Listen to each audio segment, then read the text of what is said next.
Con su venia, presidente, compañeros, compañeras. Bueno, son varias propuestas de modificaciones a esta ley de ingresos. Algunos argumentos se han comentado ya aquí.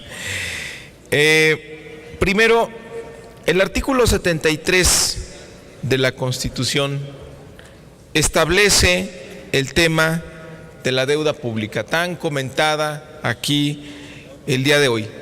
Y es muy claro, pero hace mucho tiempo que dejó de cumplirse, hace mucho tiempo que el artículo 73 de la Constitución es letra muerta.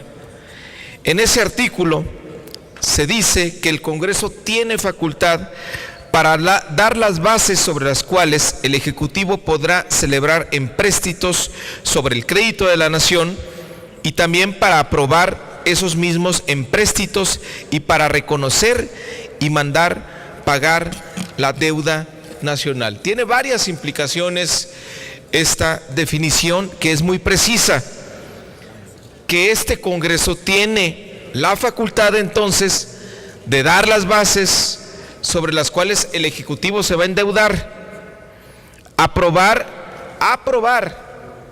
los empréstitos, los créditos que el Ejecutivo celebre, reconocer los empréstitos que el Ejecutivo celebre, reconocer las deudas que contrae el Ejecutivo y mandarlas también pagar.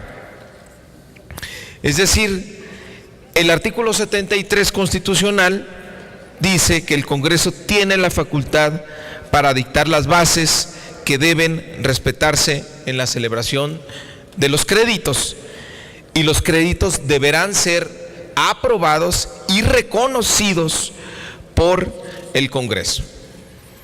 A partir de esta lectura, si regresamos y revisamos el artículo 2 de esta ley de ingresos, vemos que es claramente inconstitucional. ¿Por qué? Porque en este artículo hay dos aspectos que violan al 73 constitucional. El primero es que autoriza a priori la contratación de deuda por parte del Ejecutivo, sin que dicha celebración sea aprobada por el Congreso, como se dice en la Constitución. Y el segundo es que autoriza al Ejecutivo para contraer deuda con fines distintos a la ejecución de obra pública que aumente los ingresos del Estado.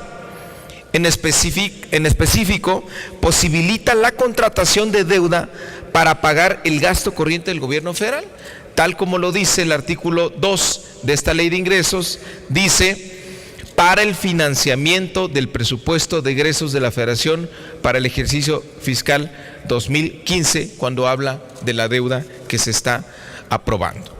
Es decir, es inconstitucional por dos aspectos. Una cuestión que no mencioné es que los empréstitos dicen que no podrán tener un fin distinto, dice el 73 constitucional, que no sea la ejecución de obras que directamente produzcan un incremento en los ingresos públicos, salvo que se actualice alguno de los supuestos que en el mismo artículo se establece.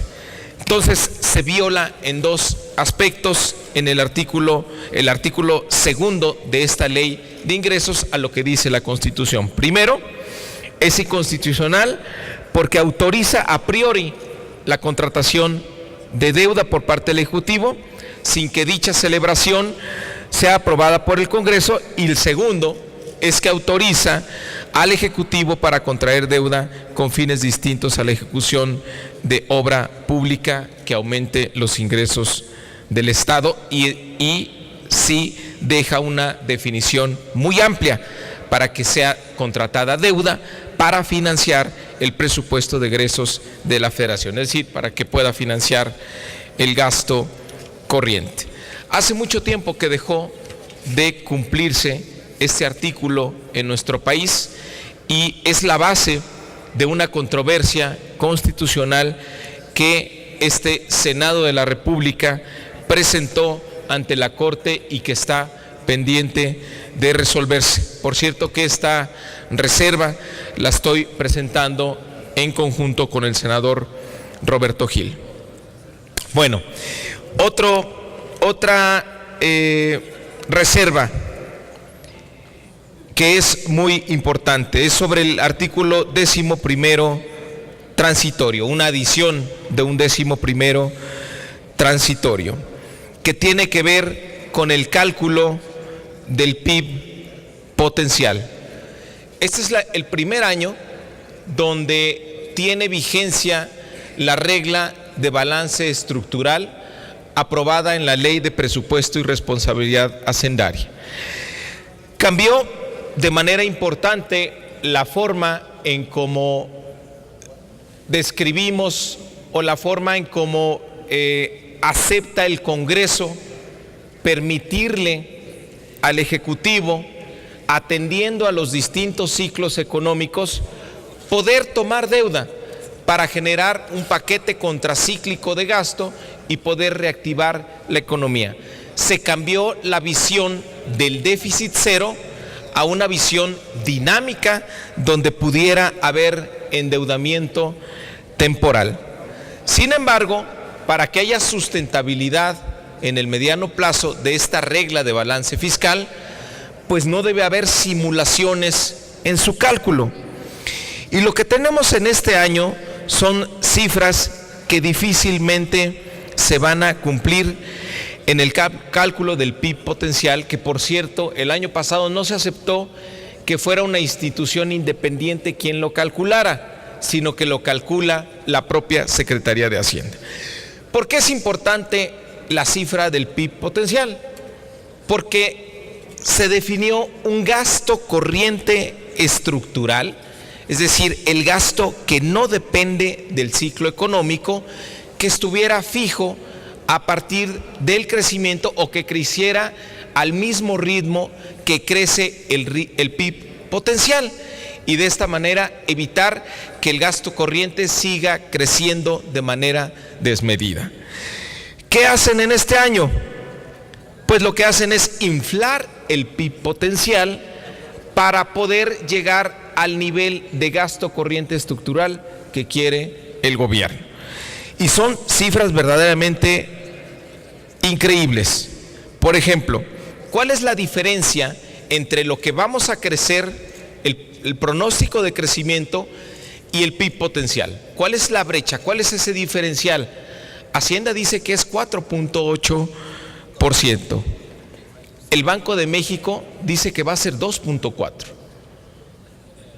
Es decir, la estimación de Hacienda es 100% la que tiene el Banco de México, lo cual parece increíble. El PIB potencial, según Hacienda, tendría que estar creciendo por arriba del 8%. ¿Qué pasaría si tomamos el PIB potencial calculado por el Banco de México y su crecimiento para ver cuál debería ser el gasto corriente estructural en este año? Pues vemos que se pasa en 70,000 millones de pesos.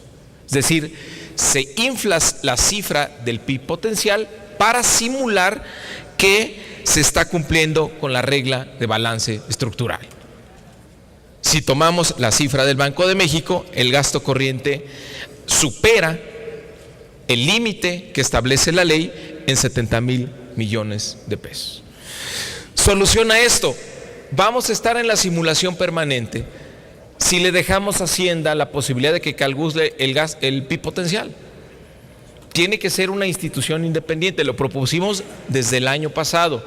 Propusimos que se hiciera pública la metodología, cosa que no ha ocurrido.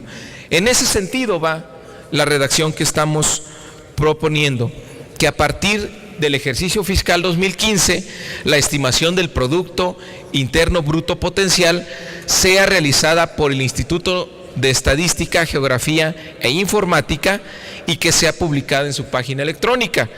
Y además, pues es tiempo también de ponerle un límite. Me faltan todavía 3 artículos, Sonoria, pero es importante ojalá se acepte esta propuesta. Y también, es importante que ya pongamos un límite, incluso que nos demos chance, nos vayamos al 2018 para pedirle a este gobierno que regrese a una ruta de sustentabilidad y por lo menos que alcance un balance estructural a 0 en el 2018. También, recordando lo que hicimos el año pasado, quiero mencionar que hubo un artículo 5º transitorio. Hay que recordar que el año pasado se le dio al gobierno la posibilidad de que tuviera muchos más ingresos. Se aprobaron nuevas cargas fiscales donde se exigió que las familias y las empresas trasladaran más recursos al gobierno. Lo mínimo que se podía esperar en esa situación, máxime que la economía estaba en recesión, era pues que se gastaran o que hubiera medidas de austeridad.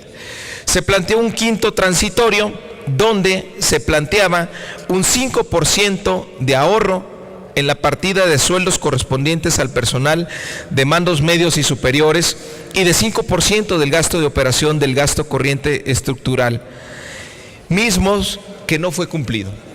No tenemos información en los reportes trimestrales de la Secretaría de Hacienda de qué pasó con este artículo 5º transitorio. Y en las estimaciones más conservadoras, estas medidas de 5% en sueldos y salarios de altos funcionarios y 5% de gasto de ahorro en el gasto operativo corriente estructural, pues daban una cifra de alrededor de 60,000 millones de pesos.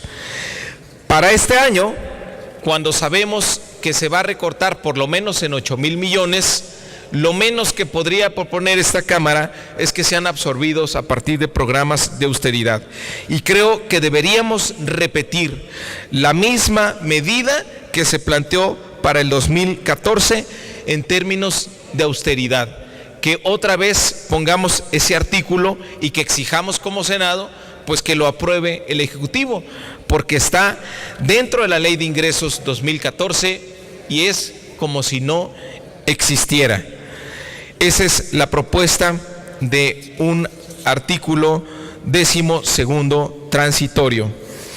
También un artículo 13º transitorio. Y esto es